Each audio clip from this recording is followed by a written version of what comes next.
Hello, my name's Jade, and today we will be discussing GEMINA by Amie Kaufman and Kristoff.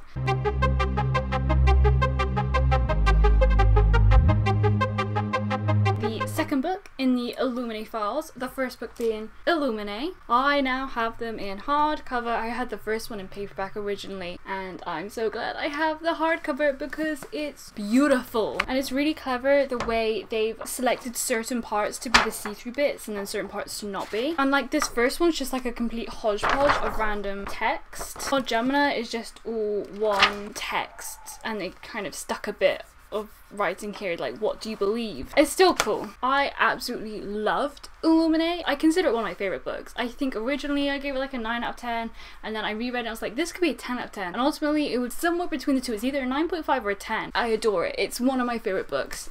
And so I was really excited to finally read GEMINA. I tried to read it like a few years ago. I think I was in a book slump. It didn't go very well. I got like 100 pages in right when things started kicking off mine, and then I put it down. I really enjoyed it. I think they're about equal in my mind. Like this one, I don't know if I love the characters as intensely, but then I think come the end of it, I do really love them. I think I have a nostalgia for Katie and Ezra. I don't think it was as funny as the first one, but the action starts quicker in this one, whereas the action in the first one, like, it's kind of chopped up a little bit. Yeah, I think they're about equal. Because I read the first one so long ago, and I reread it since then, like, there's nostalgia factors with the first one. Whereas this one's new and fresh. I think if I reread it, like I did the same with Illumine, then I would come to love it just as much. So they're both, again, at 9.5, 10 out of 10. I need to commit and just say 10 out of 10. It's because there's like one or two things that I'm like, but they're such minor things that I need to get over. I love these books. I love them. I'm so excited to read the last one, but then it'll be over. I really want them to write more things like in this style where it's like a collection of different documents. If you have yet to read GEMINA, I suggest you leave now, as I will be spoiling the book. This will be a spoilery book discussion. Please leave if you've yet to read GEMINA. I loved Hannah's relationship with her father. The way like he never spent a lot of time with her, and he was like a commander. Like I was anticipating it to be the relationship where they don't get along very well. She never sees him, they're distant, and it wasn't. They had like, it wasn't amazing, but it was a good relationship. She liked her dad, and her dad's relationship, what was his name, Charles's relationship with Isaac, I really liked as well. I liked their friendship. Again, wasn't expecting that, and it was like, it was such a little thing, but I really liked it. And then also he died. I gasped because it happened so quickly, and like Hannah was so unaware that it was happening. It was pretty upsetting. Also like Nick's relationship with his family, I love his and Ella's relationship, and I love like the banter between his and his uncle, and like hearing the backstory about his dad and how horrible he was, and his younger brother, and the whole crime situation. Like I was sat there reading it knowing that it wasn't true, that Nick wouldn't have done that, B, it was set up so well for them to be twisting Hannah's emotions. And so sitting there reading Hannah have a go at him and kind of like blocking him out, knowing that that's not what happened, and the way Nick was so understanding when he finally did explain to her. Yeah, I just loved the relationships in this. I loved the dynamic between Hannah, Nick, and Ella when all three of them were in the same conversation, like halfway on the book or so, especially when Nick and Hannah started flirting and Ella was just like, barf, barf, I cannot work under these conditions, because she was stuck with these two flirting morons in amongst the situation. It was great. I loved it. It wasn't as funny though. I laughed out loud so much during Illumine because I reread it so recently, like it's so fresh in my mind. This was funny too, and there were some laugh out louds, but it just wasn't as many. I don't know if that's because we don't have as much downtime though, because in Illumine a lot of it would be between James and Ezra when they were just like conversing casually, but we don't get that at all, so I guess it's kind of harder to make it funny under such circumstances. This one's a little bit different in the sense that we see Leanne talk to Rapier, and we see kind of a little bit inside Baytech. I really loved it when we saw through like the camera, like Ella was controlling the camera, and we saw the email that Leanne had sent to Falk, and even Falk doesn't completely trust her, it would seem, in that email. And didn't she say that they go back, her and Falk go back, so I wonder if we're ever going to learn more about that. And at first I wasn't 100% sure what Leanne was doing, what the plan was, like why were they attacking Heimdall, and then like seeing that email just cleared everything up. They're just like wiping the slate clean, and especially as they sent in a drone to wipe out the like Falk's team, they just like were killing everyone. They're just trying to like cover it all up, kill any survivors, destroy all evidence, and pretend like it never happened, which seems like such a bad way to go about. I mean, like Lorenzo wasn't by any means like a little mass murder or anything, but like this, you're digging yourself a bigger hole. Oh my god, the worms. You know what I mean, like the snake worm drug things.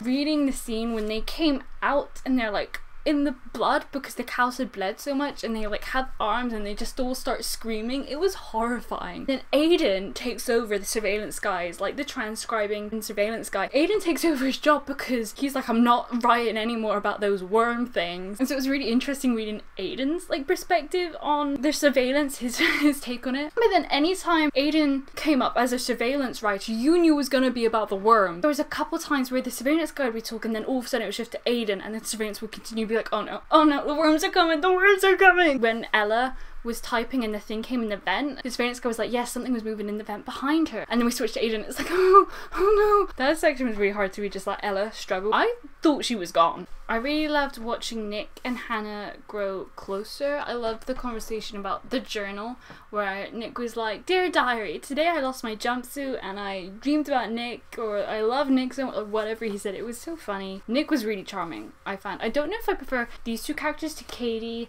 and Ezra because I reread Illuminae not too long ago. It's still fairly fresh in my mind. I do really love Katie and Ezra. I think I can't remember Ezra very well. Like I remember Katie pretty well, but for some reason Ezra's failing on me a little bit. I might prefer Nick to Ezra. I think he's a little more complex and out there with his humor, whereas Ezra's just like kind of a bit goofy. But I think I prefer Katie to Hannah. No particular reason, I just really like Katie. Hannah was cool though as well. These characters they're all so interesting where they have different strengths and weaknesses and stuff, and they all have very strong, vivid personalities. Oh my god, the conversation where Ella kept changing Nick's name was so funny.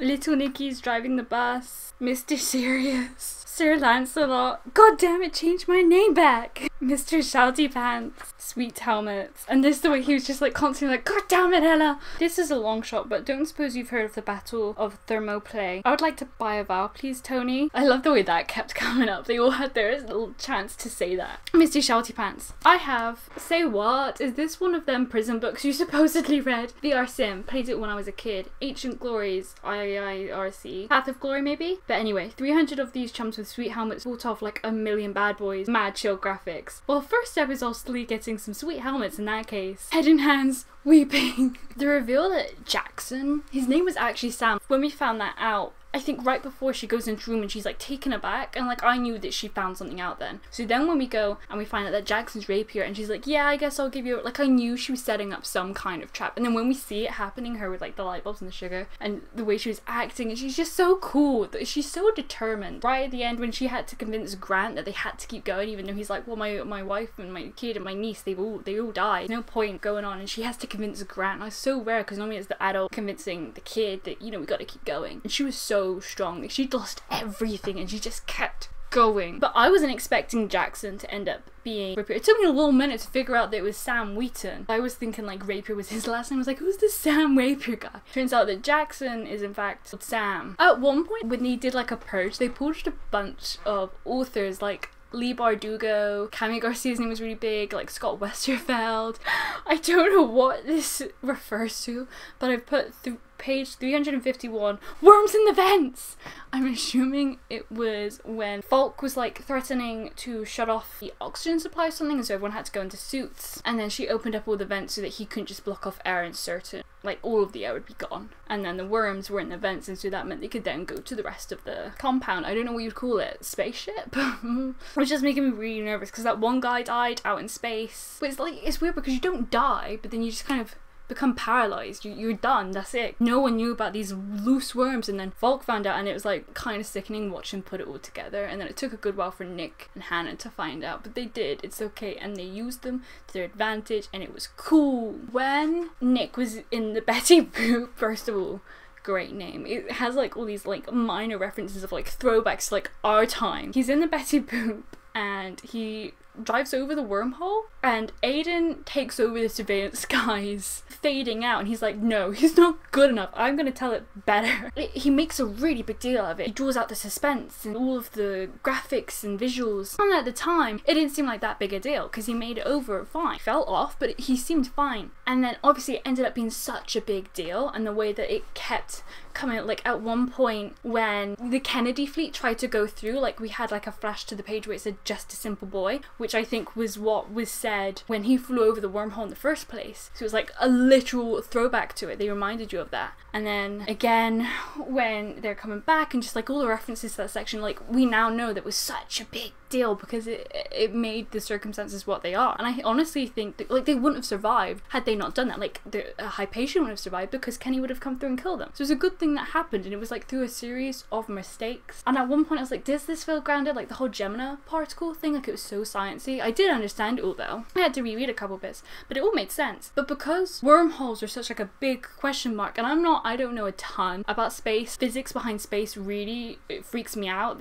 I can't even get into it, it freaks me out. So I don't know very much about wormholes, but from the little that I do know, they're a big fat question mark. We don't really play with them because they're so dangerous. And so it felt kind of real, and the fact that they were all like disbelieving that it was even a thing as well, it felt pretty grounded. I loved it when he came out, it was like, I've been hit in the head by a rainbow, and his text was all like muffled. It was really funny. Oh, I really loved, I think it might be one of my favorite scenes in fact, when they see each other like in person for the first time after all this has gone down and they take their helmets off. It was really sweet. We didn't get like a sweet moment in the end. Like when they reunited, it kind of, I don't want to say it felt underwhelming, but they were both really tired and they weren't even done yet. Like I was expecting them to like hug or kiss or you know something. So like in the end of Illumine we have the whole together thing. It was really nice because we went through all that and then they're finally together, see each other and they kiss, and then one of the worms come along. We go back to Aiden and we're like, oh god, it's time for the worms again. And it was the runt of the litter at 1 meter long. Like they got really big, and like at first like them being this big, like that wasn't so scary, but then they get so big that it becomes scary. I don't know if they're as scary as the Thobo virus because that was intense. Like these are real life people trying to kill you, whereas this is like an animal. But the way like even just them touching you, they give off this vapor that would drug you. They didn't have like the suits and stuff, they'd be dead. It was still scary. I still didn't like it. And it was really interesting as well, that Ellis section when the guy was talking about something in the vent and then we switched to Aiden. Aiden's description was all very similar to what the other guy had said, but it was much more sophisticated. It was a much more sophisticated version of what the other guy had just said. It was really cool. I come to like Aiden's description a lot more in this one, like the flowery language and stuff in Illumine. I don't want to say I disliked it. I got used to it after a while, but at first it was slowing me down because it was so flowery and stuff. And I think, to be fair, in Illumine we have such a big wodge of it at the very end where we get minimal other people's interactions. The journal. So in the beginning when we first see the journal, it's like note the bullet hole, and then we start seeing like the blood and it's like yeah, note the blood, and the blood starts getting so big that it's like taking up what Hannah wrote. You can't make it out as well. And so there's the mystery, who gets shot, because obviously someone gets shot because there's blood, and it begins this mystery like more as we go along with it. Like I don't know, I was like, well, who gets shot, because I was nervous, and it turns out to be Nick. And I was so upset. I cried. I wasn't expecting to cry, but I cried. It turns out I really like Nick. That's when I realised, oh, maybe I do. Maybe I'm really invested in these characters after all. And then she takes out Callie. She throws the stuff in her face, the drug, and the surveillance was like, yeah, maybe she's that kind of good. Hats off to her. Like her with Nick and Ezra and Katie together are gonna be a cool team. And then we hear from Hypatia and it's Katie, and I was so looking forward to Katie and Ezra showing up. Like I knew they were gonna show up at some point, so I was just waiting because they showed up just after Nick died. I didn't really care. I was like, you know what, Katie, I'm not in the mood for this right now. Can we just move things along? I'm so excited to see Katie reunite with Isaac. I guess we're not going to see that. I imagine they would have been reunited by the time we catch up with them. Bummer. I was really looking forward to watching that. I wonder if we will or not. I forget like a flashback to it. Oh, and right after it happened as well, she's like trying to message Ella and Ella's not responding, and we just have 2 pages full of Nick's blood and handprint. It was one of those things like really over the journal. Like it felt so petty, but it was sweet because it was the last thing she had of her dad, and so he knew it was important to her. It was so... Oh, Nick. I loved it when Katie was asking the questions so that they could prove the contacts. Nick was supposedly alive and mentioned, and I thought it was like Mantis like attacked into the system or something somehow. And it wasn't until the woman was like, yeah, but she gave all the correct responses and explained the wormhole thing and the fact that there's another Nick out there. Crazy. But I loved when Hannah was trying to prove that she could be trusted in the answers. The biggest fight was over dehydrated potato salad. I loved it as well when we got to see Nick's side and like Hannah's and Nick's conversations were next to each other. We got to compare the way he said things. I don't know, I found it really interesting. And when we found out that there was another Nick, I immediately was like, okay, we're gonna get that Nick back. Whether he's our Nick or not, he's coming back with us. It would be too traumatic to not, to know there was another Nick out there and he wasn't ours. There is such like this big time crunch from this point onwards, like after the big storm happens and they're trying to figure out what's going on, because we have the storm and the wormhole imploding and killing the whole universe, 2 universes, and then we have Hypatia coming in, and then we have the second fleet coming in straight after that. So it was like, oh, there's so little time and so much to do. And then Aiden and Hannah are spitballing and they figure out that Nick's the thing that for this to happen, something must have crossed over at the same time, and it was Nick. The Nick's crossed over, and that's why he had the flower, and so our Nick is over there and we need to get him back. And he was talking simultaneously between the 2 of them, and he said hi. He loved their relationship, and I loved that section in the end where it's like flicking back and forth between the 2 universes, this section. And I kind of like read a chunk up here and then read a chunk up here because they were virtually identical at points. I really loved it when they saw each other. This page was really cool because Hannah was upside down, so it was written upside down, and then Nick's is written sideways. Just this whole section I thought was really cool, and the way it was like messing with them and they kind of saw each other. They finally killed Falk. He was the last to go except for Rapier. I loved how we had the crossing down of the faces to see who was alive and who was dead, and just like the satisfaction that they're dwindling. Although some of the pictures didn't actually look like the descriptions of them. Like I was imagining the way that the book described them rather than the pictures, but some of them didn't match up, and it just feels like a silly little thing that could have been a little bit better. It turns out Ella's alive. She just couldn't respond. When Nick died, my gut was like, it's gonna be just like Illumine when Ezra died and it wasn't really dead. They pull this gate and they pull it well. Pretend these people are dead and then they're not really dead. But because he was there, he was physically there, we saw it happen, we saw the blood. I was like, how he wasn't dead. He came back. It wasn't our Nick. And the same thing with Ella, that we thought she was dead and she wasn't dead. She was there. I mean, we didn't really know she was dead, but we all, I think, made that presumption. And then when we have that scene with Rapier at the end and he killed Ella and then he blew up the spaceship, I was mortified. I was just sat there, literally mouth hanging open. And then he killed Nick. Nick's not dying twice and actually being dead in the book. And then he killed Hannah as well. Like, I didn't believe that. When Nick was shot, I was like, okay, something's going up here. Like, I guess that he was covering for them because someone had to stay behind. And it was really sweet that he did that, and it was sad that the last thing he said in that little cover-up thing was like, could you tell my dad that I did good? Like, at least he came to in the end. And I do kind of feel for the guy because it generally doesn't sound like that's what he signed on to do. And then we have the whole sky full of different stars. That was Jackson's promise to her, like a whole sky full of different stars. And then when she finally went through, there was like a whole 2-page spread dedicated to a whole sky full of different stars. That sentiment is just really pretty, and I teared up a little bit then. I was overwhelmed by emotion of it all. And so we end with Hannah taunting them in court. So the big question now is like, how did they get to the core systems? It should have taken them too long to get there. I've heard that the 3rd book takes place on Carenza, so I'm wondering if they're like turned Carenza into their base. I don't know how they got there, so that's also gonna be a big thing in the next book. I can only imagine there being more space battles because there's so much in these 2, so much action. I can't imagine it not being in the 3rd and final book, but I also imagine we're gonna have a lot with Leanne. We're gonna have to end with her going in jail or something. Because of the nature of these books, I can only imagine it being another big showdown between the 2 groups somehow, not this like court battle. And the court's battle's been going on for a long time. Like, it's October, I think, when the court battle stuff is going on over a period of weeks. The email Katie sent to Leanne in this one was in January, so like a long period of time has gone between Katie emailing her and the court battle. I don't really know what's going to happen in the next one. I wonder if we're going to get new characters or not, if we're just sticking with these ones. I'd be okay with sticking with these ones. I hope there's action. I hope we see the Isaac-Katie reunion. I'm imagining we're going to see some kind of showdown specifically between Ezra and Leanne. I'm excited for it. I'm also nervous because I don't want it to be over too soon because I love these ones so much. I think that's everything. Thank you so much for watching. I hope you have an awesome morning, afternoon, evening / night. My name's Jade. I hope I see you again next time. Goodbye!